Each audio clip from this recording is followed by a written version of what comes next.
Hi, everybody. Welcome to Burbs Bros. This is a quick intro because we're doing a lot of the stories with our guest. Yes. I'm pumped that we have this guest. He's got the best UAP podcast, one of the top 3 out there. Yeah. Area 52, Chris Ramsay is going to be on the show, and he had some incredible insight on what he thought the NHI and the phenomenon were. You guys are going to love this episode. This guy is just like us. I think he comes from the same kind of mindset that we do, but he's so much more experienced in this. The podcast he's been doing for way longer our goal than us. weight for sure. We need And to. he's at our goal He's weight, proof yes. not every ufologist needs to be fat, and he has the same facial hair and complexion as us. We have no excuse. But it was really, really interesting. So, guys, and once again, if you haven't joined the Patreon yet, it's imperative to join the Patreon. Yes. We're doing so many fun things on there. And for this month only, you get 2 episodes a week for the... Go ahead. No, I wanted to announce on this week's, I believe this week's Patreon, Ian, that we're doing. That this is the week that it's communion with Anthony DeVito, I believe. Well, either way, this week I believe the community episode with Anthony DeVito that will be free, but there will be an additional Patreon if you join the Patreon. But just to let you know the kind of stuff we're doing there, we're going to make that communion episode available for free. Also, something that just came to fruition this way, Sean doesn't know, I talked to before the podcast, but we will be doing a collaboration about Travis Walton with History Hyenas in July. So that should be a lot of fun too. Fantastic. So if you haven't yet, please go over to patreon.com/burbsbros and make sure you sign up. It helps the show tremendously. Patreon.com/burbsbros. Follow the show on Instagram at burbsbros. And then it's youtube.com/burbsbros if you can check it out. Leave a review. And leave a review and tell your friends about the show. And for right now, enjoy our interview with Chris Ramsay. Yeah, buddy. Well, our next guest, Sean. It's our guest. It's our guest. It's our only guest of the episode. He's the host of Area 52 and an amazing magician as well, which is awesome. I really think this guy has the best UAP paranormal podcast. Yes. It's him and Jesse Michaels fighting, I think, on some sort of mountaintop. They're killing it in the Disclosure podcast world. I've watched hours of his interviews. I just watched his interview with Nick Pope. Chris Ramsay, everybody. Chris, thank you for coming on the show. Thanks for having me. I love your and we're seeing the studio when it has a different feel when it's not totally lit. It looks like a fucking GoldenEye cut scene or something. Yeah, this like is a that. different that's just a different background stuff. Yeah, this is just like the online You look like bunker. You're in the, yeah, like it's like from Lost. You have to push the button, do the thing, type in the code every 108 minutes. Yeah, this is my safety bunker when all hell will break loose. I'll be right here. It's like the billionaires have New Zealand. You have this. I have a podcast waiting I'm room. not in New Zealand. Yeah, exactly. So, it just seems like the last couple of weeks, the Disclosure world's been on fire as far as different people who've come forward. What do you think is a bigger deal in your mind? Harold Malmgreen coming out and talking about all the tag-alongs during the nuclear tests, or Matthew Brown coming out with this immaculate constellation news? I think it's you trying to pronounce Malmgren. That's really the biggest moment is my illiteracy. New ufologist illiterate. Breaking news. Yeah, no, it's a hard name to pronounce, so I'm not going to knock it. Was it Malmgren? Is that how you say it? It's Malmgren. Malmgren. Yes, yeah. Hey, it's not my fault he has a stupid fucking name. Oh, shit, he just died. I feel bad now. I'm feeling judged by the kid from uptown. I mean, we got Jersey and Long Island here. Words aren't our strong suit. All right, Mr. Montreal. Mr. Bonjour, Mozzie. Yeah, so, but am I missing one? It just seems like the last couple, it feels like whack-a-mole with Disclosure the last couple weeks. Yeah, definitely. There's also the gentleman that UAP Gerb had on. I forget his name, but he was involved in a retrieval as well. And so, yeah, a lot of people coming forward.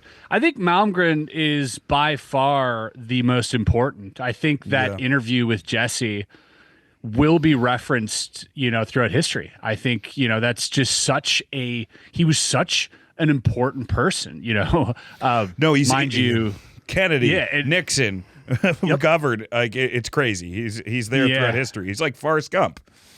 Yeah, 100%. It's unfortunate that they, went and deleted his Wikipedia right afterwards. Not deleted it, but severely redacted it to the point where he's reduced to a simple lobbyist rather than a presidential advisor. Seriously, Really? I did not know. Yeah. I didn't know that.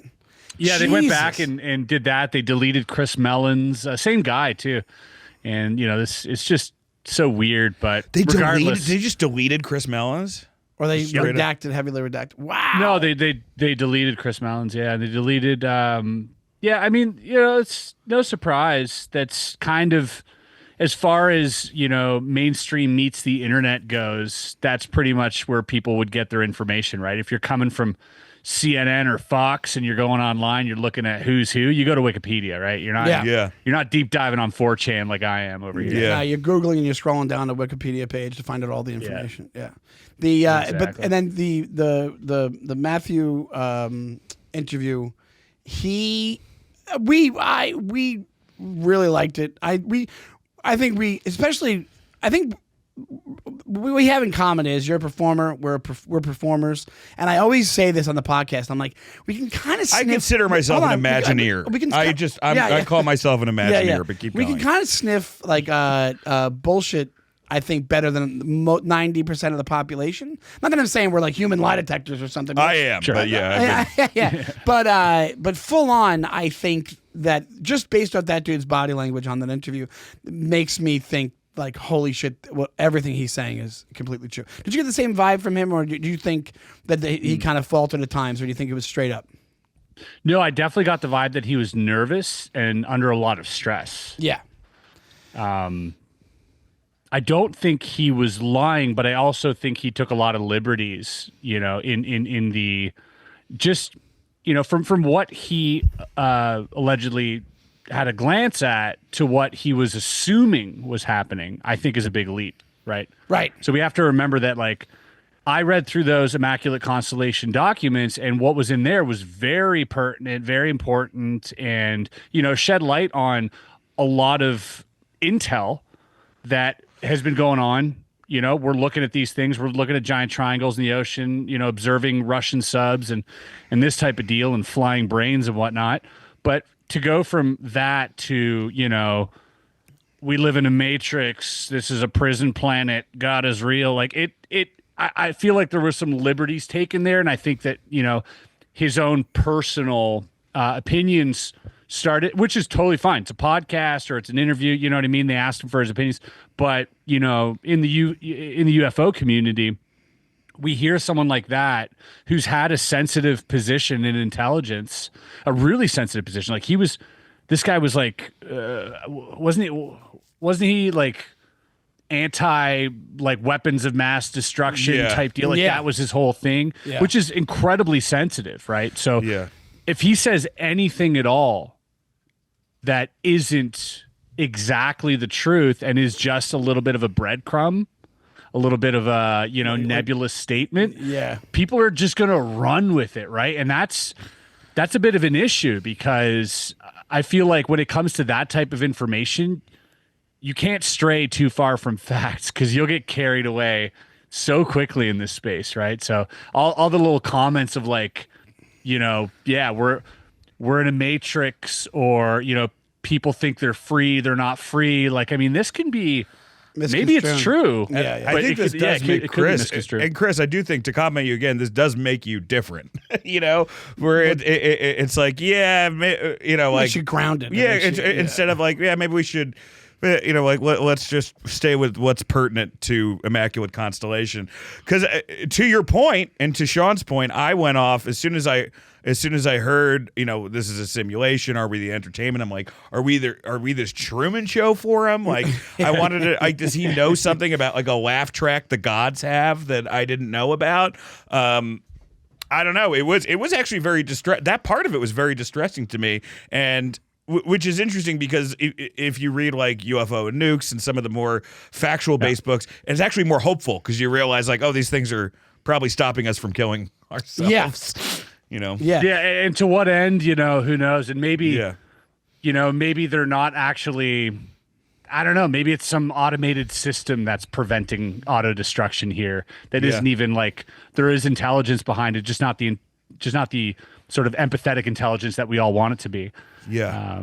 With AI being right around the corner, we'd have to imagine that in a vast universe, it probably already exists then somewhere, right? If we posit that aliens are real, then it's not too much of a stretch to think that, full-blown AI exists as well out there. Well, you give a civilization like us 100,000 more years, and AI is just completely overrun the entire. It's just so much. Think of what it got to in the past 5 years. So it's like 100,000 more years on a race or on whatever you'd call it. I don't even know. Some sort of civilization would mean they would look like machines. They would just look like absolutely.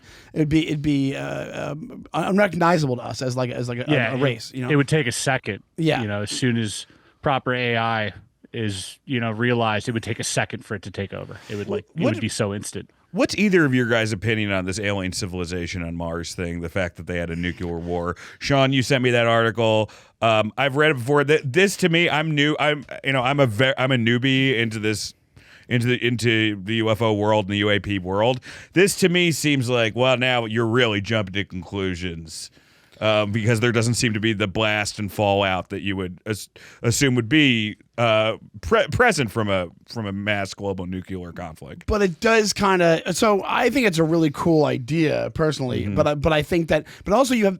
Over the years, you had so many things I've watched or I read where they're like, oh, there's an alien base on the other side of the moon. And you had I forget the guy's name, and he gave a whole interview, and you're like, that's batshit, whatever. And be like, oh, but then you see videos where you're like, it kind of looks like something coming out of one of the, the holes there on the moon, whatever it is. Yeah. And then Mars is like, they're so interested in Mars right now.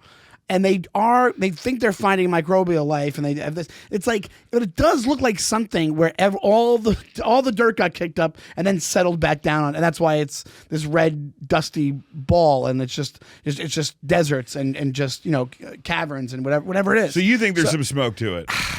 No, because I don't know. Because I'm with you, where it's like I want the factual side of things. I want the things with the military base stuff that comes out. You're like, these guys have a lot to lose. So that guy, I don't think he did. He doesn't have anything to lose. No. So what's your opinion, Chris? Yeah, I mean, it's an interesting hypothesis, and there seems to be some anecdotal evidence, attached to it. We have photos, but that's not hard proof. It is cause for interest, I think. I remember even like tweeting out a picture that was, I think it was JPL that had it or something, but it was like almost like a perfectly square structure.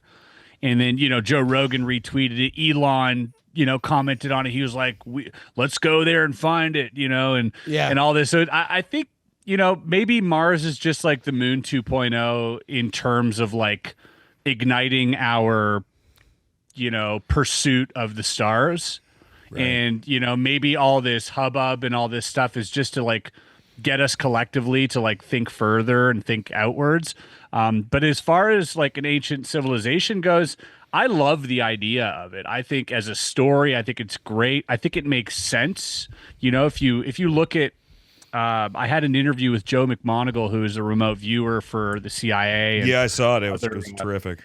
Yeah, thank you. And Joe, he had this famous, and this goes viral every few months, but he had this famous remote viewing task, which he was tasked with, which he didn't know at the time. And he was at the Monroe Institute doing some like out of body work with Bob Monroe. And then he got tasked by somebody from, I think, the DIA or the DOD to remote view Mars 1 million years ago. And he didn't know that was the target. And he was just given coordinates, and he was kind of like, what are these things? There's like giant pyramids here. There's these people. They're 10 foot tall, and they look like us. But, they're in hibernation chambers because of a big storm, and there's a big ship coming, and now they're all getting in the ship, and they're all going to this other place, and this other place has different vegetation. And it's starting to sound a lot like, that's us, and like we came here, and I love that hypothesis. It's a good story.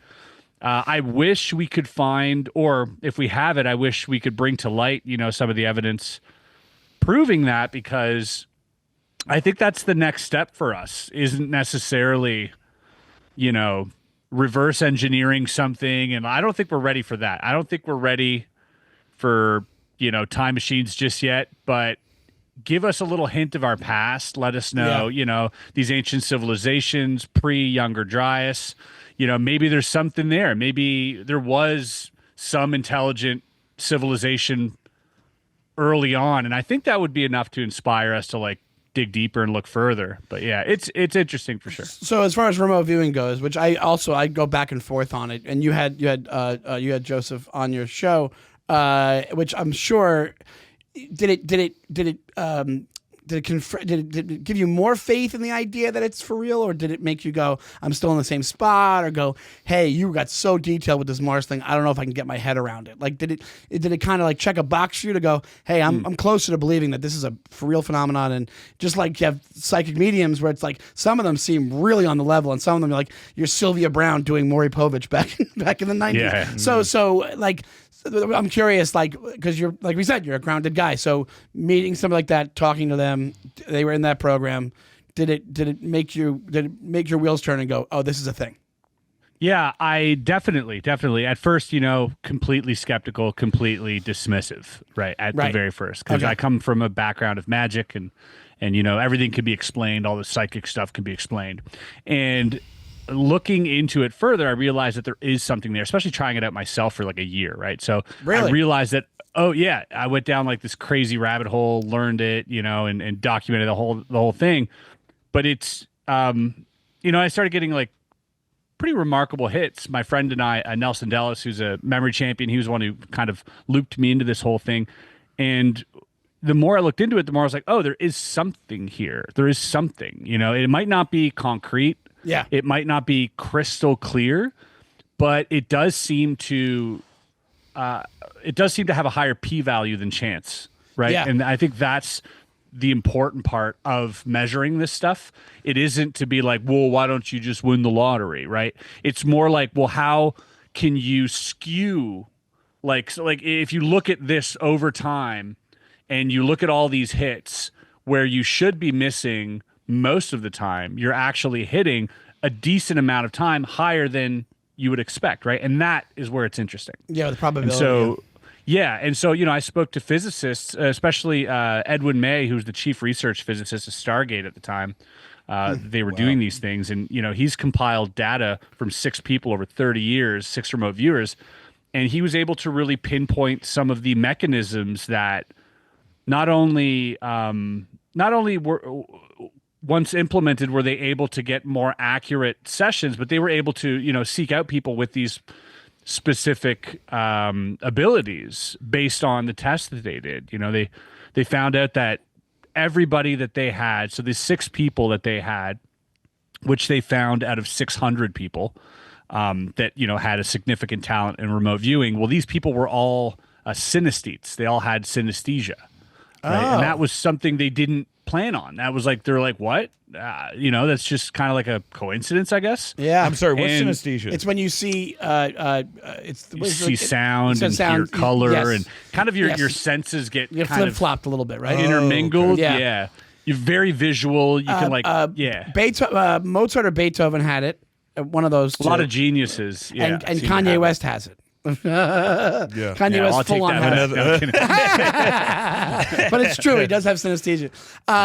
And I feel like if I was a remote, what would you do if you could remote view? I feel like I'd be if like, I could remote I'd be view? like a useless. I would just like show up to like a Wendy's parking lot. Probably just real. I keep going back to all the arguments with my wife. Realize she was right there every time.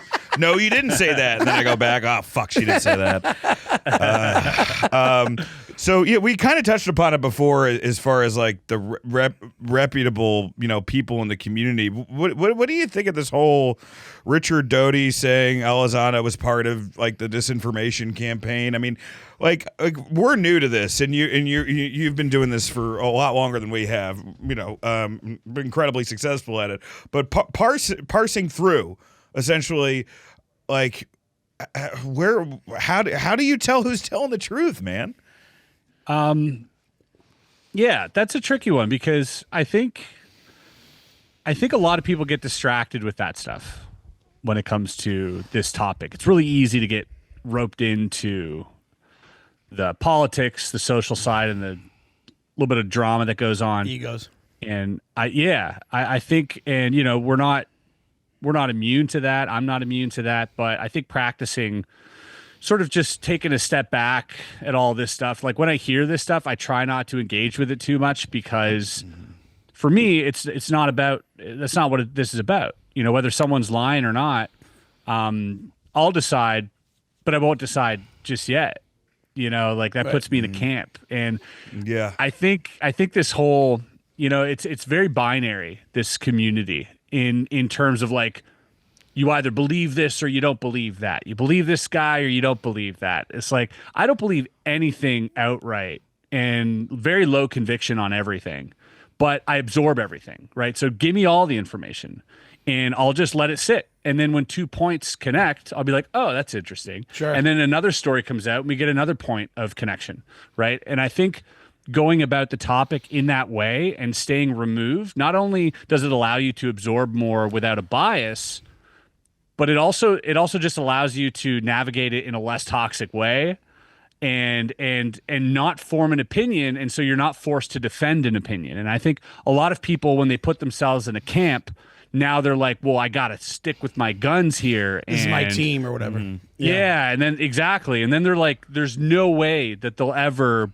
you know, come out of that. You look at, you know, Ashton Forbes, very high conviction on the MH370 being these orbs that made this plane disappear. And he's like, that's 100. And no matter the evidence, he's like, ride or die with that idea. Right. And I think that to his detriment a little bit, I think that like you have to, at one point, just absorb information and look at it as unbiased and just removed as possible. So when I hear, you know, whether it's the stuff going on with Lou or the stuff going on with Rick Doty or, you know, any of that other stuff, I kind of like, I'm like, all right, first of all, does this help me get to the bottom of anything? Or is this just, you know, some type of distraction? Like, you know what I mean? And I'd rather just look for information if it's uninteresting or if it's based on, you know, people lying or not. I'll just be like, all right, cool. All right, then what else you got? Move you on, know, and yeah. just move on from there. Yeah. I really like the point you made about letting the information settle and connecting the 2 points, because I feel like I've done that in the past,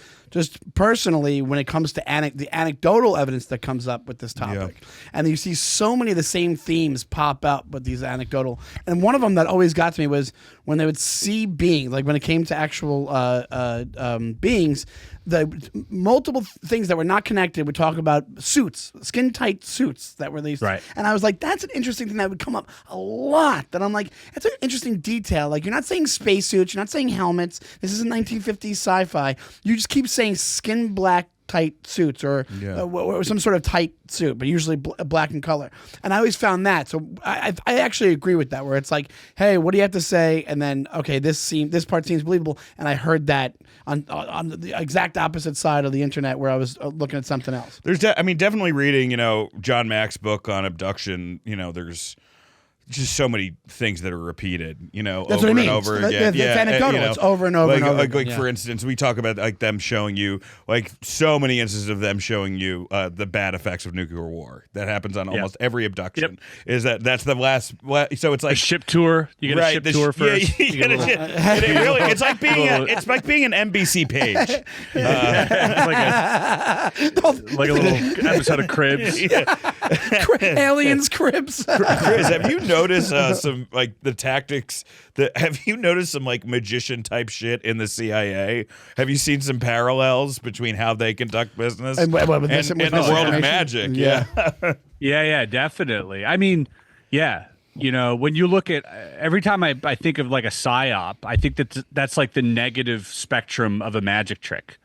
Right, where the positive spectrum would be like a fun, good time, and then the negative spectrum would be like, oh, it make you think you're crazy. I'm fucking with people. Yeah, exactly, and like dressing up as aliens, abducting people or something. I don't know, right? It's completely ludicrous, but yeah, definitely, it's the same psychological manipulation.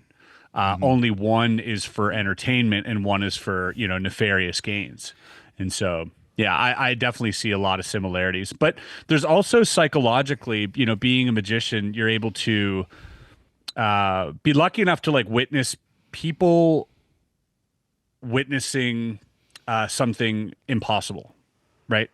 And so I often draw a comparison between experiencers and people who've just seen a magic trick. Yeah, there's something really, really similar in the way that. Not necessarily in the way that they sort of suspend their disbelief or go, oh my God, like none of that, but afterwards in how they recall what happened. And so if I showed someone a magic trick, magicians know this, we do this a lot, where if you're at a venue or a gig and you're performing and then afterwards you kind of linger and you listen to what the spectator tells their friends about what just happened. Because we're always sort of psychologically engineering a memory or a moment, right? With misdirection, showmanship, and suggestion, and sleight of hand, all these things. Sure. And so to hear them say, "Oh, man, you should have seen this guy," and this just happened 30 seconds ago, right? And you're listening to this, and he goes, "Oh, he levitated," right? And I'm like, "Okay." And then they go, no, he levitated. And maybe I did a levitating effect where I, lift off the ground. Like it's like you step on your toes and it's some like, whatever. And they go, no, he was really up in the air. Right. And people go, well, I'm sure he was just on his toes. And they're like, no, he was this high. And then you're like, yeah, but there's probably strings. Like, no, I checked for strings. Right. And so they'll start adding layers of impossibility to it. For two reasons. One is they want you to feel like you were there. Yes. Right? They want to convey that emotion. So it's nothing mean or anything. It's not in the spirit of lying. It's in the spirit of bringing you along for the ride. And I want you to feel what I felt. But if I just give you the facts, you're going to be underwhelmed. So I'm trying to, buff it up a little bit. And secondly, they don't want to appear stupid. They don't want to feel like they're easily fooled. They don't want to let people know like, oh, you're just a fool and you got fooled by this thing. And it was actually just Venus or whatever, right? So I think the same mentality applies with experiencers. They'll tell a story and sometimes, and this is human nature, again, there's no malice behind this, but we do end up rounding out the edges a little bit. Filling in blanks as well. Yeah.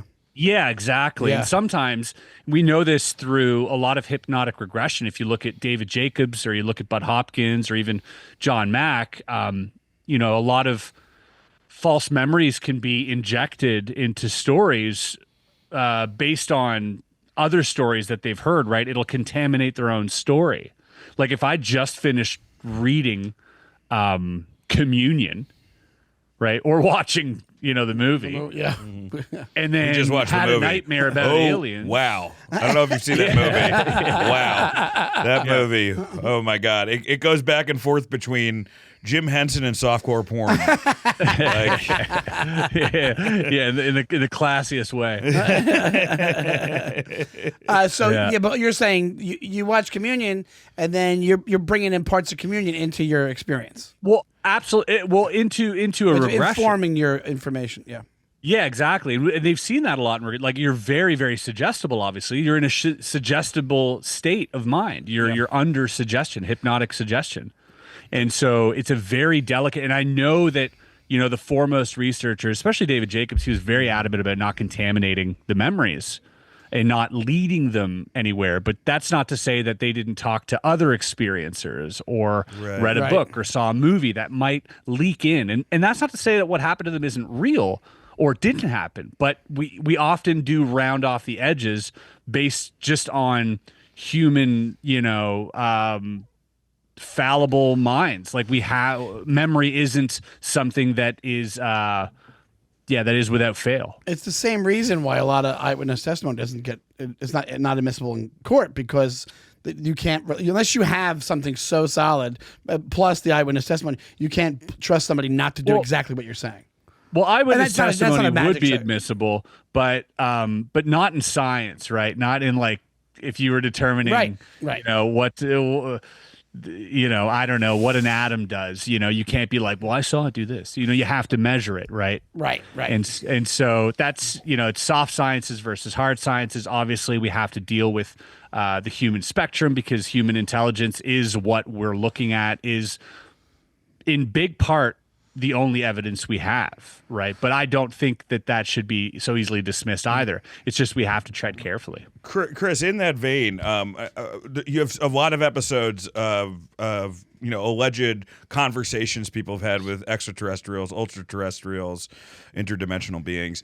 Which one do you think has the most fire to the smoke out of all those conversations? Which one, if I'm listening to your podcast for the first time, which one do you think is the most believable, I would say. Good question. I would think. So I've done a couple read-throughs where supposed alien interactions have occurred, and I think the one that's most interesting is probably the Lacerda one. Yeah, I was about to say that one. Yeah. Yeah, the reptilian lady. It sounds insane, but again, I wouldn't completely dismiss it based on the idea of it being reptilian. If you're not into the reptiles, totally cool if that's not your thing, but remove the reptile race from it and maybe, put in the alien race of your choice. And I think it would still, it would still hold ground. I think it would still make sense. So not so much, the lore of it, but a lot of the key information pieces I thought were really interesting and, kind of line up with a lot of other stuff that we read about and see. I kind of feel the same way about, and we go back to this a lot in the show, is the Ariel school incident to me speaks pretty true. Like, that's the first one that I got on board where I was like, this kind of tracks because it touches on what you were just saying about how, hey, like they're telling you exactly what they saw, but then what you get from them is it's kids, so it's on a different level of like, I don't want to call it interrogation, but a different level of like dealing with kid gloves, dealing with them and their emotions, and then the idea when you're a kid, you have to remember how you felt. Where you're like, I'm going to get in trouble if I lie about this. And then matching it up with the drawings that a lot of them came back out the same exact way on these drawings. And then also the lack of information. It almost figures into your analogy about the magic trick. The lack of information they had. This is in the middle of near Zimbabwe. This is 94. There's not hentai. These kids aren't on Snapchat all day. It's like, and these are country school kids that have zero, let's say little to zero reference. So that's what really, to me, kind of makes it more confirming than other things. That's a great point. A great point. Yeah, there's little to no contamination, it would seem. Right. It's almost like a blank slate in a way. What do you guys? Yeah, there was some radar there too. They picked up. There was a pilot that did pick something up on the radar in that area. And there's other anecdotal evidence as well that is in phenomena they talk about it. Like days prior to their incident, people saw giant uranium deposit also. Oh, really? Oh yeah. I didn't know that part. That was a big uranium deposit there. It seems like that's one of the key factors as well. Yeah, it seems like we just keep going back to nukes, man. No matter what, it seems like you keep going back to nukes. I have a question for both of you guys. We'll start with Chris. I've been hearing a lot lately in the last couple of weeks. The guy who just went on News Nation with Ross about portals opening up. There's actual portals in the sky, and I've heard about these portals on Skinwalker Ranch, but now I'm hearing that they're opening up in the sky over Arizona, over the border. Like, what's the intel on this, Chris? What theories have you heard? I've just heard it's hard to know what's real with the videos. I'll be honest. Yeah, I want them all to be real. We talk about that all the time. Yeah. Yeah, dude, it's tough. And then you also get real stuff. Like every time Elon launches a rocket, like my DMs blow up with like they're opening a portal, right? Because it looks like that's what it looks like. Yeah. If I saw that and didn't know anything about modern technology, I would shit myself. Like I would be like, this is it. This is the end of the world. It's happening. Yeah. Right. So there is that side of it. But as far as actual portals go, you hear whispers of sort of jump rooms that might exist, throughout the government, that type of thing. Nothing confirmed, all kind of, just through channels. But it does seem like that's something that could exist. I wouldn't put it past, this technology to stop at time travel and warp drive or whatever. Like there's probably portals and force fields and lasers and all the above, but yeah, I just wouldn't know which one to point you to as being authentic. Why? What do you? I heard this story as well. No, I don't know. That's why I'm asking you. This is like new for me. The portal thing is new for me. I think it's interesting. I think that it's somebody. I think if you're somebody and you're not, nobody's a portal expert. Yeah. That's so it's like if you're going like that's a portal and you don't Jerry O'Connell from Sliders, I would say he's a Yo, greatest show ever. dude. That show is the shit. Richard Dean Anderson. Also from Mario Stargate. from Mario Brothers. Yeah, exactly, Yes, guys. there you go. You know what? You're right. Sean, you're a piece of shit. It's a warp zone, and I'm wrong. No, but I just think that they might be seeing, because, all right, so when the drone thing was going on, and we had Ross on, he has his whole opinion about how the phenomenon can present itself in certain ways, and they've been seeing these things across the world, and it's not just relegated to Jersey or whatever you want to call it. But during the whole hullabaloo in New York and Jersey and the tri-state area, I think all the news people had their cameras up in the sky, and there's talk about consistency. There's these things that show up in a lot of these videos. The ones they're like they're like orbs. They're not orbs. They're like it's like almost like a gelatin looking. It has the membrane. solid The membrane around it. the membrane around it. Like it almost looks like a cell. And I've seen so many videos of that. But if it was me and I wanted to call that a portal, I could just go, that's a portal. But there's tons of videos that's not the case. So I'm wondering why that thing that these people are saying they think is a portal. Last week I was doing the show near the cigar store. Not to brag, guys, but there was like a sign. There was a next door. Do you remember that the Stephen King book about he goes into the kitchen and he's back where Kennedy was? Yeah, it's, it's great. It's a great Yeah, book. November 20. So yeah, November whatever. Yeah. So I saw like something that looks like an old like Union election from like the 50s, like a sign. I'm like, what if I open this? And I opened the door and I was like, oh no, this is just like a really shitty building. I thought I was going to the 50s. I'm like, no, this is just what happens when someone abandons a property. Yes. I apologize. I was so obsessed. You never know, though. Always try. Always try. You always got to try. Next time I could get shot. It's just James Franco. That's like James Franco wishes he could find that door now. By the way, James Franco wishes he could find that door. Wishes he could go back in time and not open that fucking acting school. I'll tell you that right now. Holy shit. He wants a movie where he's Kennedy's going to come back and save James Franco. James Franco, open the door. You get back to November 22nd, 2010. Just around Pineapple Express. Let's just stay there for a long time. We'll take you back to the Freaks and Geeks set, Jay. No, but yeah. So I think that like you were saying, you're like, yeah, there's no confirmation. So how are you supposed to go? Oh, that's 100% for true. Like the same way that you're talking about the videos, where it's like, God, it's going to get harder. The same way that it's going to get harder to contain the information, it's going to get harder to confirm the video evidence of what's going on. It's going to be impossible.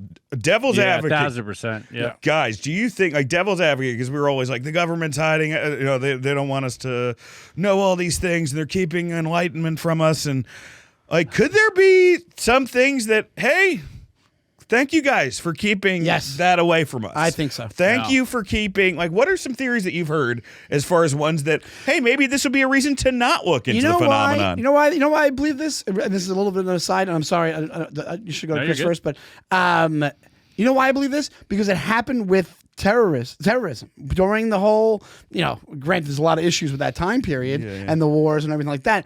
But there's tons of interviews where they've been talking to CIA guys, and they're like, "Oh, if we knew what you knew, would we be scared?" And they're like, "You'd be terrified if you knew what we knew." Yeah. As far as like what gets over the border, what doesn't, as far as like, well, I know. I mean, I've heard that a bunch. But yeah. So you think that's the same exact mindset? I think you have good actors involved in this world that don't want people to freak out because it's what the guy Matthew Brown said, where hey, it's fucking, they're controlling you and it's a thing and it'll mess up your whole worldview. Or some of them think some of them are religious, whatever it is. But I mean, like, I think there's definitely people, in their opinion, that think they're saving people by not telling, if they know. But I also think there's 4 guys that actually know what's going on. Chris, what are your theories on the sense that, like, do you think that, what are some theories you think that are terrifying that you've heard that could be behind the phenomenon, that you're like, okay, well, this could have some water to it. Yeah. This could hold some water. There's a lot of theories, but one, I mean, if you just look at the nature of the propulsion itself, which is essentially controlling gravity or anti-gravity or whatever it is, the properties of that, start to bend space-time, right? So you're automatically, if you're playing with space, you're playing with time. And I think any semblance of knowledge that could lead an adversary in that direction should be classified. Right. right? You don't want China getting a time machine, right? No. Maybe they already got one. Who knows? But that's the idea is like, if this thing, if what we're dealing with is gravity manipulation, then we are playing with time manipulation on some level, right? You don't need to be a physicist to understand that. So that can be incredibly dangerous. Not to mention, if you can pop up anywhere at an instant, you can just deliver a nuke. You don't have to fly it in. Yeah, instantly. That's incredibly dangerous too. So on the national security military side, I do understand that there's certain things that you'd want to keep out of, the public eye. And that's, it's part of the reason for the Atomic Energy Commission and what they did when they made everything privatized. They took the work from the government and privatized it in the 50s. Part of that was so they wouldn't leak, how to build a nuke to the general public if you did a Freedom of Information Act request, right? Right. So part of that is to protect the public, but part of it, is there a part of the phenomenon that we could let go of that wouldn't harm us? I would hope so, but I often do think, like, what is that's so dark, that's so terrifying that they wouldn't share it with us, right? Because we know it's not good. Because if it was good, then what's the harm in telling us, right? There's no harm in telling us. So well, I mean, that would be commercial interests, right? That's the third party. That would be the fossil fuel companies. And that would be. What you're saying more falls in the line of like, hey, we don't want you to have these secrets because they get in the hands of China. It's a problem for us, but also we want them so we can be the ones who master this thing that lets us zip in and drop the bomb and go. Exactly. And even when you hear about, you mentioned Greer before, and his whatever his first documentary was called, where he talks about even if it's not time machine based and it's the 0 point energy thing, which is endless energy, the commercial, like we've talked about, where it's like, oh, then fossil fuels are a thing of the past. This is a thing of the past. So greed might be it might not be to terrify. It might be greed, but the greed reasons are terrifying. Yeah. It could definitely be a mix of all that, right? Because these private companies, they make a lot of money off war as well. So it's, it could be both. The other thing, if you want to go a little more fringe ideas, like, you have people who say that this might be us from the future, right? Or something. And, perhaps them coming here and trying to change something, some outcome is their goal, right? Why else would you come to the past? You would come to the past to change the present or the future. And maybe us seeing them or being aware of them immediately puts us back into the timeline that got them here. Right. So it straightens things out, you're saying. Yeah. It's like, hey, if you see the UFO, you try to build the UFO. Yeah. Right. If I go back to the 1200s with a lighter, they're going to try to build a lighter. Right. That's going to change the course of history for them. Is that pursuit of that, creating that lighter, and then so on. And so, coming here, showing us discs, all of a sudden we go, oh, we drop everything, and we're like, we want to be that. And that might be, a million years ahead. We have no business making that right now. And maybe it puts us exactly where they're at in terms of like whatever doom they're facing. So maybe it is legitimately like, hey, we can't tell you about this because the second we do, we're doomed to repeat the same failures, which is an interesting theory. But we do need that part where we come back and we show you this thing. And then after the point we've come back and shown you is when whatever goes to shit goes to shit. You're one of the few podcasters who've been invited to like official UAP hearings. A lot of us are just kind of flies on the walls. What's the mood of the room like, and how were you personally greeted as an outsider? Yeah, I wouldn't say I was invited. I went with Jesse because he was invited. He got a +1 on Schellenberg. Like all the guys there, they got a couple like VIP seats, courtside seats. They give you like if you're if you're in Congress or whatever. So I was lucky enough to meet up with Jesse, and then Schellenberger had promised Jesse an interview, I think, afterwards. And so he said, hey, come along. And then he asked if I could tag along. And it was kind of like, I don't know the guy. And like, and I don't blame him. Like, who am I? but then showing up, I mean, for me was like imposter syndrome, like crazy. Like I don't know, Canadian, magician. Like what the hell am I doing here? And just trying to like. Honestly, I spent most of my time looking for like reptilians, dude. It was like in the room. I got to admit, like how can you tell the difference? I don't know. I was trying to figure that out. I was literally being there, like acting like I knew what I was there for. And then while they're blabbing away, I'm like, I'll watch this all later on YouTube.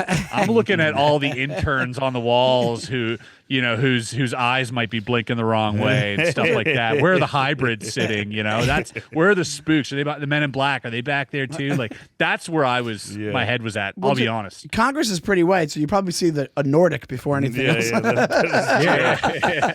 We're heavy on the Nordics. Some tall whites. Some tall whites. Yeah. There's a bunch of tall whites over there. Old in whites, Congress. dude. Yeah, some old whites there. Some tall white elders over there.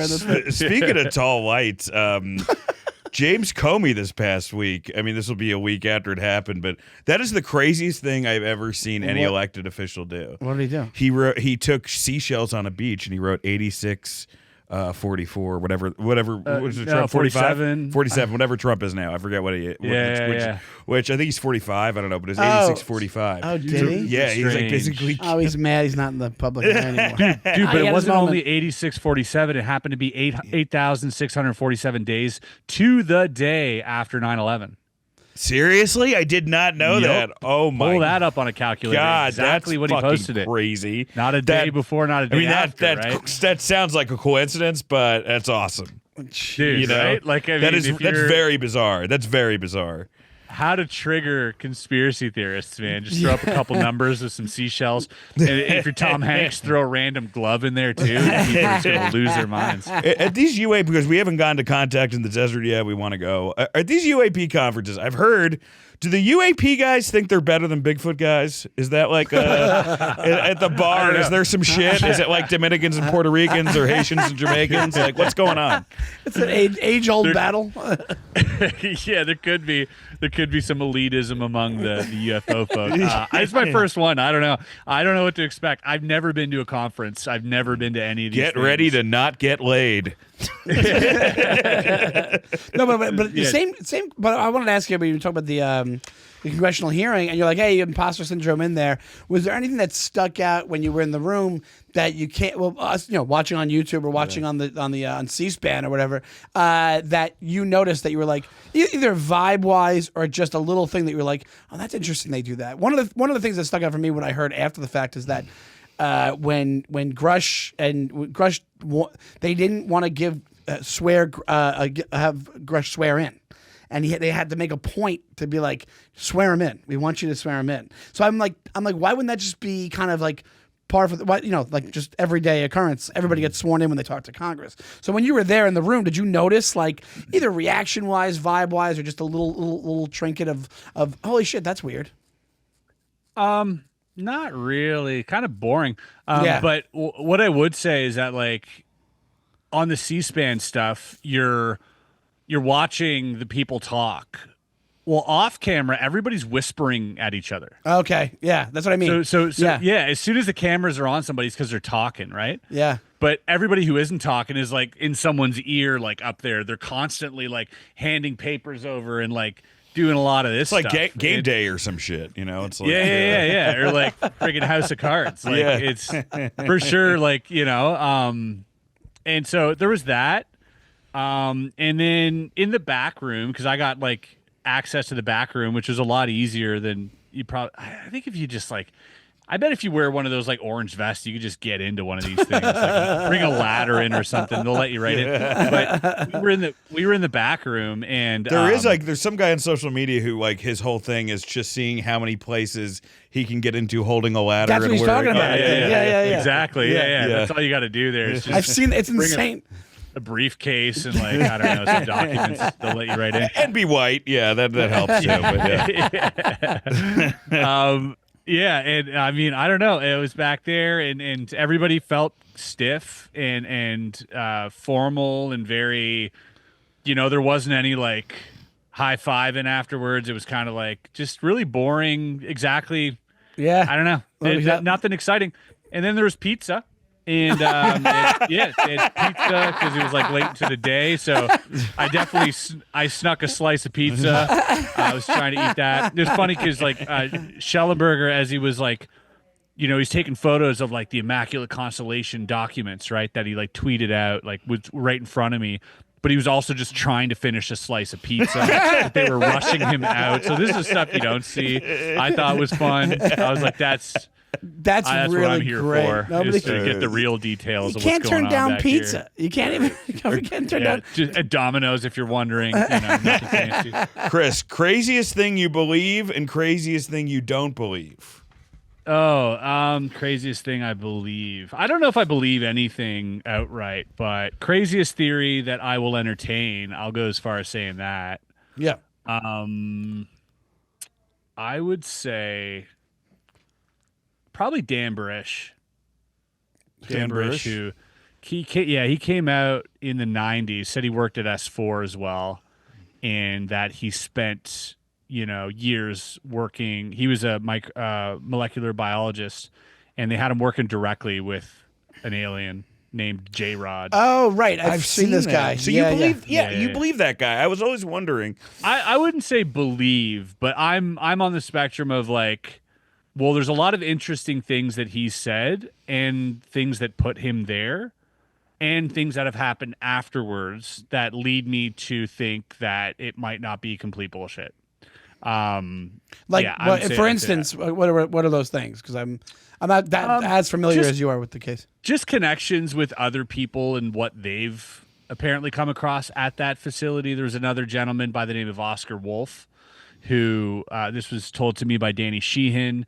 He went to go see this guy on his deathbed, and this guy, he was a really religious fellow, went to a weird church by the name of like the Worldwide Church of God, some really fundamentalist sort of almost like sect, and he was already sort of in the program doing sort of menial work and just nothing really important, but he got hit up by one of the people that he used to go to church with, and this guy worked at Area 51.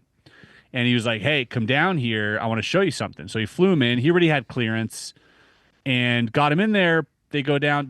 They drive from 51 to S4, Papoose Lake, where, Bob allegedly worked as well, Bob Lazar. And then they go underground. And then underground, he sees like, levitating crafts and all this. And then they bring him into a room. And there's like a one-way mirror. And I've heard this before. And on the other side, it's like this being apparently. And he said he was frightened because he believes in God. He thought it was a demon. And, he's telling Danny Sheehan this. Danny, who's like a lawyer, really famous, we call Danny the Gloria Allred of UFO. Yeah, it's insane. He's the dude's been everywhere. Though. Yeah. He's like he graduated Harvard in 1963. Like, I mean, that's insane. It is crazy. And he has the same hair as Eric LaSalle in Coming to America. Dude, if I look half as good as Danny at 80, I'd be happy though. I think you can hit. You know what, Chris? I think you got that covered. You know what? I think you're selling yourself a little short here. You'll be all right. But wait, so anyway, I don't remember Danny Sheehan having Warren Beatty vibes. but you. So he's telling Danny Sheehan this, and then Danny's the one who he questions. So apparently his superior was like questioning this being telepathically, getting some answers and stuff. And anyways, he goes to Danny. And he said, "I've never told anybody that, not even my wife."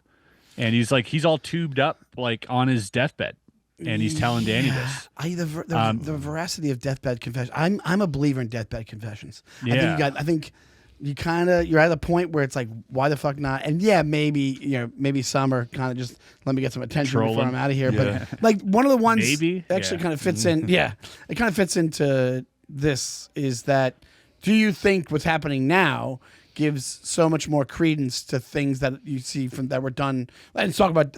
I always go back to the Philip Corso.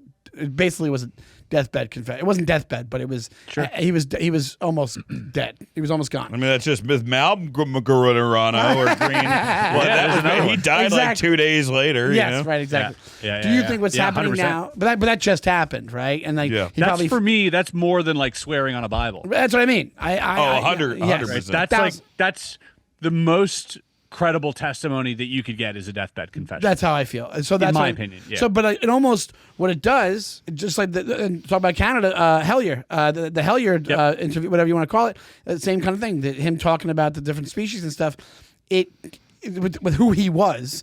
I think you had that roaming around, in books and on the internet for so long. But what's happening now kind of brings that back into the forefront and makes it that much more believable. Like if you don't want to believe, if you want to go after, if you want to do the Greer thing and you go, I don't know about him, he has an app and it's this and that. But if you go to those guys and you go, well, this guy was a government official, and you had Philip Corso who was totally checked out, and these guys were at a time where people didn't do that, they were kind of giving all this information that kind of now checks out.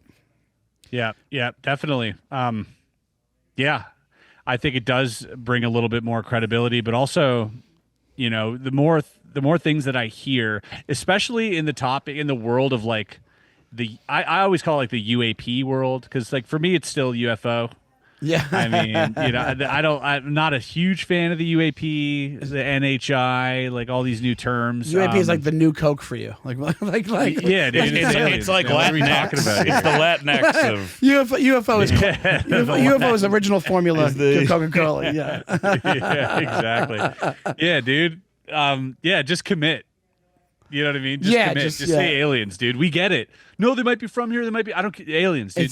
We get it. We understand it's everything. We understand it could be the underground. It could be the moon. Whatever. It's aliens. It's still right? aliens. Not us. It's aliens. If it is us, even if it is us, still aliens. Who cares? Yes, that makes sense. Because the NHI, I think, is just kind of ridiculous. Like non-human intelligence, like that's a dolphin. Right? It's an octopus. If you really think what are we about it. talking about? Yeah, that's just a cop out, dude. You commit to aliens, or get at like what are we talking about? I've been introducing myself on bush, stage as I have a UFO podcast. That's how I've been saying the name of the podcast, or UAP. I say UFO because I know people will know. They'll know what it is. The that makes fuck sense. it is. Yeah, and UAP is fine, like because it's like it helps push papers in the right directions. I get it, but I'm a UFO guy. I was raised on the UFO stuff, and so that was the thought process. Like once I heard the explanation for it, because they're like everything that's attached with the UFO nomenclature, it makes it like that makes it seem like it's fantastic. Yeah, it's like the Roswell and the festivals and stuff. Yeah. But the thing is, I actually agree with your point. You're like, yeah, but what if all that stuff? A lot of it happened, and a lot of it's real, and a lot of it's now being even more kind of has more stock to it. So it makes sense. I mean, like they're going to be like, circular objects, like it's a disc. Yeah. I've believed in this stuff for a long time, and I've really got it in the last 6 months. And the thing that I think I can say I believe now, which is crazy. I can't believe I can say I believe this. I do think that they gave us crafts and we gave them bodies. At some point in our history. No, I do. I think that there was some... a trade-off? I thought there's a trade-off, yeah. I think counters type? Yeah, I think that, I don't know if it's still going on, but I think that they gave us some technology to study, and because of that, they're able to do their fertility experiments. Well, there's multiple stories that are related to these retrieved craft, and a lot of them, like you said, like even with the psionics program with Barbara, he's like, hey, we summon these things with this machine or with people that are susceptible to that radio station with these guys, and then also some of them are like, a couple of them are off archaeological digs. Apparently, that's not them giving it; it's like us finding a lot of these things or coming down. So you're going off the. Hey, we have a government. They're the species. I think for sure. Well, one could beget the other, right? If they see that we have stuff, right, and then they're like, "Oh, damn, these primitive apes have come across some of these crafts that we left behind." Yeah, they come down and try diplomacy. Hey, we'll help you out. We'll tell you how they work, and then they drip feed you the wrong stuff, and kind of get you chasing your own tail in this wild goose chase. Yeah, so they can control the amount of technology that we're putting out. I wouldn't put it beyond them. To think that way. Speaking of Sheehan, I don't know if he came out on you or if it was Jesse, and he said that they're taking flora and fauna from us. That's the thing that they're like, which makes sense. Or planting it here too. Like, I mean, My base theory is, at this point, All right. You ready? All right. Yeah. This is Yeah. Okay. I'll lay the land for where my head's at right Awesome. now. With this. Let's hear it. Awesome. Okay. So I've read a lot of documents. All right. It seems like the oceans obviously are a big thing, right? There's Yes. like perhaps giant UFOs moving incredibly fast, right? At hyper velocity underwater. You have this 4chan guy that came out who said that there was these mobile construction units in the ocean that they were putting out these craft. Matt Brown came and he said also they were built to spec. Matt Brown came out and said himself that they were made to purpose, which sounds a lot like built to spec to me. Yes. And he said they were coming in and out of the water, the small ones. They never saw a big one, right? So these things kind of line up. Now, what if what we're dealing with, because, there is, do you ever hear of a Van Neumann probe? No. Is Gesundheit. No, I have no idea. It's this idea that, like, if you want to start a civilization, you would put all the things that start life on a probe and just send it out into space, and it would seed planets, right? And it would just seed the planets, and then you wait a couple million years, whatever, you show up, and, like, there's life going on there, and you can start fostering and monitoring the life and whatever. So I think that if you had the ability, first of all, to dart around the universe at will, like without traveling in a straight line, with just popping up in, different places, you would quickly come across probably hundreds of millions of exoplanets that could all, have some type of atmosphere. However, all of those planets, their conditions would be such that you could not live on them, right? The gravity would be off a little bit, the radiation, the O2 levels, what have you. There's going to be something there that's toxic and will kill you, right? Yeah. And so you'd have to wear a suit, or you'd have to live underground or in a bubble, and that doesn't sound awesome. So let's say instead of colonizing these planets, we go to them and we start seeding them and seeing the life that already exists there, and start genetically, implanting our own seed into them and slowly morphing them into like this sentient life, which preserves our species still. And every 1,000 years or so, you're just dropping off like metallurgy, you're dropping off, all these different, irrigation systems, religion, whatever it is, and sort of like monitoring their progress. At the same time, you can't be there 24/7, right? You can't be there. Like, what if this gets out of hand? Because it's just too much to look at. So in the oceans, you plant these giant USOs, these massive factories that not only produce craft, but produce the beings that go in the craft. These crafts, when you look inside of them, like according to Bob and a lot of other abductees, there's nothing. There's no picture frames or wallpaper. There's no toilets. There's, these genderless, weird looking things are kind of robotic. They're just task oriented. They're almost controlled robotically by some type of artificial intelligence, right? And they're just doing their tasks. So what if these craft are built to spec, and so are the bodies that are in them? And 60% of what we're dealing with is that interaction with this system that's been put here and on every other planet, to just monitor and make sure that if like the balances are tipped on one scale or the other, they pop out, they shut down the nuke, they come right back in. They don't really care if you see them. They just try to stay out of the way. And they're just there to maintain the homeostasis, right, of the planet. And that most of what we're interacting with is that, not everything. There's probably some intelligent life behind that, controlling it, maybe some other visitors. But I think a lot of what we're dealing with is that. And to your point, that we're taking fauna and flora and we're shipping it off. That's probably what we're seeing in the atmosphere come and go, is this injection of, other biome is taken from other planet. Like, look, dude, we got cephalopods and mantises and whales and monkeys, and it's so vast and bizarre. Yeah. It wouldn't surprise me if that's what's going on. If we're just constantly seeding other planets and taking what's best of there, and or they're seeding, yeah. Their seeding, we're taking from here, we're bringing there, we're like all this at the same time, and we have this system that's in place that's just monitoring everything. And this system, is quantumly on some quantum field, communicating instantly with each other, and they're just monitoring everything. For what end? I don't know. The preservation of life, the perseverance of spirit or simply, harvesting for food. I don't know. But it seems like what we're dealing with, if you look at all of this, is this cultureless, sort of almost emotionless part of it, at least part of the phenomenon, right? And I think that it might just be a system.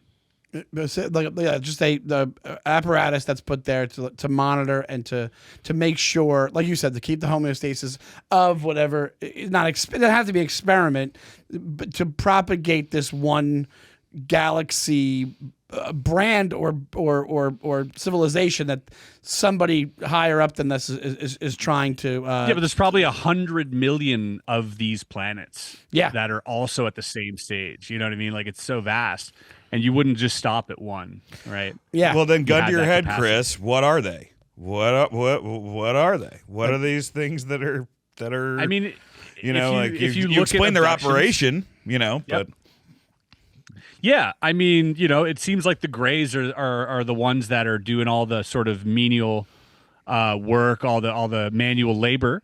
Yeah. If you read a lot of abduction stuff, they're the ones cleaning up the piss when the abductee, is scared and pisses all over himself. They're the one taking the abductee's clothes off or placing them on the bed. Then the taller Greys come in and they're the ones doing, the procedures and whatnot. But it all seems very task oriented, and that's what every abductee says. Every experiencer is like, oh, it seemed just like they were just task oriented, like these little dolls or whatever. And then every now and again, we hear we get to peek behind the curtain a little bit, it seems. If you look at Travis Walton, Yeah. where, he goes into another room and all of a sudden it's these humanoid looking people. No longer these large-headed little guys in the blue tight Sure. suits. Now it's like some other intelligence, right? So were those Greys just for hire? Were those, smaller beings a part of the craft? the Greys are the task rabbits of the extraterrestrial And civilizations. And I think they're linked to the craft. I think that I think they are linked to the craft. I think that if they're taken away from the craft, they die. I think that they are ephemeral. I think they're disposable. And I think they're meant for the tasks. Just like you would get, a robot from Elon Musk to put away your laundry. Eventually, those robots, we're going to have the power to make them biologic. Right. And then perhaps even just induce some form of, intelligent design that we can interface with, and we could just have them do what we want and then link it into the craft. You hear it all the time. These crafts feel like they're alive. Like the skin of the craft, like, and it's the craft, not the Greys. That's one thing I seems took like from it all it's is part of one the system. Yeah, that makes a lot. I like the theory. I think it makes a lot of sense. It as makes a far lot as of sense. as far as the hierarchy based thing that you said makes a lot of sense. I know that part of that Travis Walton thing, and the idea that it's craft seems like it's civilization based, which means like even who knows how advanced it is, but it seems like just a shoot off of what we would do if it was us. That's why it's it being us from wherever makes a lot of sense, because it's like, hey, if we were to do it exactly how he described it, that's what humans would do if they had that capability. We'd set up these things. Like, think about, you talk about military industrial complex. It's like, that's like what that is on steroids. It's that, but doing it across the entire universe. And that's what it seems like to me, and it makes a lot of sense if things go like that. They must have the same type of sensibilities that we have as far as decision making goes, because the ones that we're interacting with are like not the butlers, whatever you want to call it. The emotionless part of it makes everybody think that it's like this other creature, but maybe it's people just like us that were like, we just been around a million more years, and we just kind of realized how to kind of brand the entire universe. And have you had, since jumping into this, have you had any experiences yourself, Chris, that you would say either things you've seen or people you've we had Dr. Michael Masters on here, a couple who I don't know if you've had him on your show or not, but no, but I'm speaking to him now. I definitely want to talk to him. Yeah, he's great, but he had an experience, where someone essentially someone who was a representative of this NHI and talked to him. And have you had anything at all in that world at all, or? I don't think so.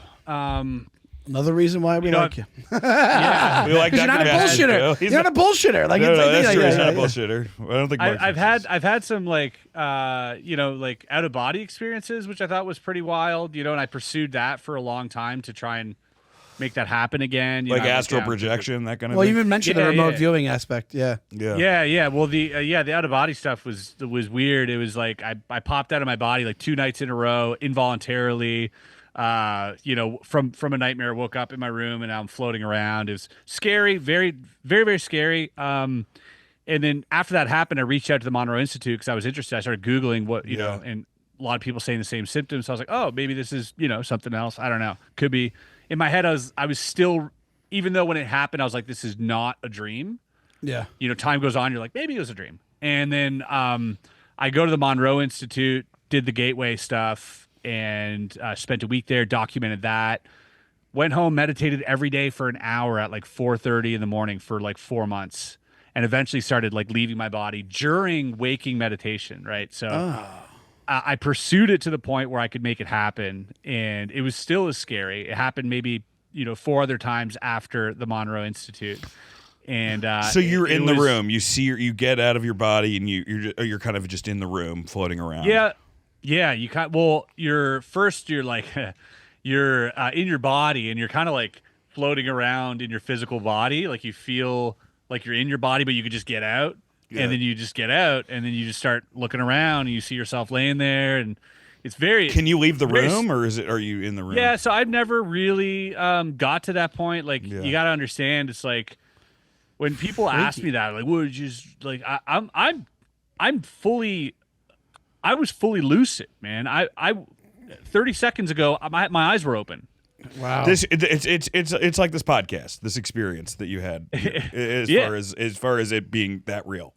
Yeah, well, it's real, but it's a different real, and it's not a dream, right? Because I'm meditating. I have my headphones on. Okay, after an hour of meditation, I take my headphones off. I put them on my bedside. The light's peering in. It's 5:30. It's 6:30 in the morning. Lights coming in. I don't have any curtains. So I'm just like, oh, maybe it'll happen. I close my eyes. I'm like, I deeply desire to leave my body. I go through this whole thing, and all of a sudden I feel, whoa. I'm like, oh my God, it's happening. And I get up and I start seeing through my eyelids, what it seems like. And again, 30 seconds ago, I was there. I was lucid the entire time. I didn't fall asleep. And now I'm taking baby steps. I'm terrified because it's so scary. Right. People are like, why don't you just fly around? I'm like, it's not a dream, dude. I'm not supposed to be here. That's what it feels like. And I'm like, oh my God. Just take one step, another step. And I go towards the window. And I remember a coach, Arky, who told me, he used to put his hand through the window and practice that, and then go back into his body. And then like the next time he would go a little further. And so I go to the window and I try, and it doesn't work. And I sort of open the window, and now I'm going out, and I hear this voice clear as day from behind me, a female voice, go, "What are you doing?" And I go, "Oh." And I don't want to turn around. I don't want to see who said that. It's so scary. I'm like, and I'm just like tense, and I go and I see my body, and I just like lay back down, and now I come to, and that was like a minute and a half, right? No that was like a minute and a half way. Since I went to into that state. So I'm when I have something like that happen, I got to say, like, and it's happened multiple times through, this process of meditation and deep relaxation. And I've spoken to experts. I've chased this down. Like, I've really, really chased this down. I've spoken to people who've, had near-death experiences. I've spoken to people who've had like precognitive events, and that was witnessed by other people in the room through, astral projection. So crazy. So insane. And Joe McMoneagle left his body to remote view. Like, and so at the end of the day, when I have something like that happen, it profoundly changed me. But I would never try and convince anyone that it's right, that they should think it's real. Like, I would just say, if you're curious, it's there, and you can attempt it. It'll take work.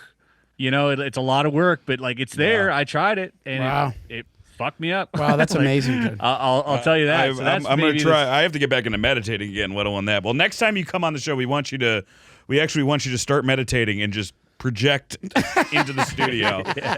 And I'll we'll just do enter the one of interview your while bodies. waving at you. yeah. That's one of us. I'm like, what the fuck's going on? Chris, thank you so much, man. This Yeah, we was- can't this thank was you enough for doing awesome. this, man. What can we promote for you here? Absolutely, yeah. Area 52, Area another 52, channel. yeah. Check out Area 52 Investigations on YouTube or Spotify, wherever you listen to your podcasts. And, yep.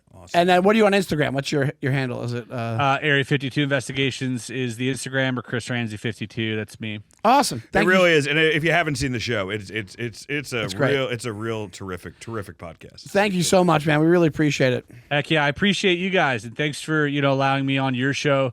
You guys are hilarious, and I love that you bring levity to this space, dude. Because we need it. Like, Thanks, man. Yeah. yeah, absolutely, dude. Well, It's so refreshing, Dude, I mean, Chris, for this world, you're like the Brad Pitt of this world. You know what I mean? Like, I've never felt more handsome than entering the ufology field. Well, dude, like we when we bring people on, we always try to say like we take this thing completely serious, but our background's comedy. We're like we can't not, course. at least bust We're chops. pretty sure the phenomenon will never reveal themselves to us.